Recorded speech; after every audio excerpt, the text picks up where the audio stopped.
Simba ny tanondrikana nisy mifandrika morala tovy ambony na misy ny sakana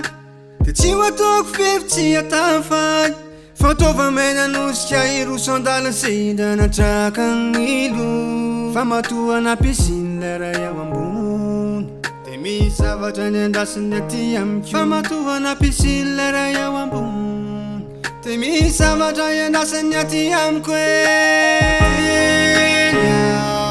nivezivezy ka nihary toy izay ataon'ny olona pavely nataoko lesona izay mety nahalavo ay MPANDRESY nizaniza tsy hahasakana intsony fa resy Ireo ankaso ireo fingana mpanimba nahitana mba tsy zava-pona ihany le hoe miaina inzay misirana hitoetra ao ampo tsy haniry fahoriana tiako minjaho rehare ihany fianakaviana fa ny fanjeseny efa amiko zaraiko hoanina makosy ny tanikio ka anjaka ny fifaliana ka tsisy ranomaso lavitsy ny fijaliana matozam-bola eto fonany ia tsy ho kify tsy ho resa amtany ekeko ny fiainany mangety tsy ho laitsa tena kanefa andalovana zaiko ny maha-olombelo ka manomboka an'io ny azo fijaliko ho fandraseko mariky ny fifaliko nivezivezy ka nihary toy izay ataon'ny olona pavely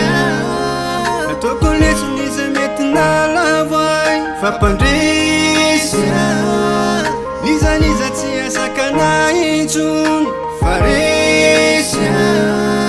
Ireo ankaso ireo fingana mpanimba nahitana mety azony ny fakapanahy fa io manjavona nininina mitranga fa ny olana ho aravina akiniko amin'ny ao ambony zay rehetra mety ho fikasako arahana fikirizana mifofotra tsy akiato de ho finoana raha anasa fa tsy farina mikapary tanjona ambonimbonitra trarina fa tsy adia mosary ho reharehan'ireo le nahitana masoandro fa sy ho vesatra hitady fanampiana isan'andro zay rehetra ady atrehana tsy maintsy hibatako fandresena fa nibiazana ny filamatra ho ataoko fanekena ka zay rehetra manimba na ko mety anomepozina oly antefany tody aleo anao fa satsy anozina reo olatra ho borofo efa nandalotra kefa apitraka alofa ambainy toetsaina mirefarefa ka samy rehareha eo imaso fa MPANDRESY apetraka ho tantara ny dimby sy fara mifanesy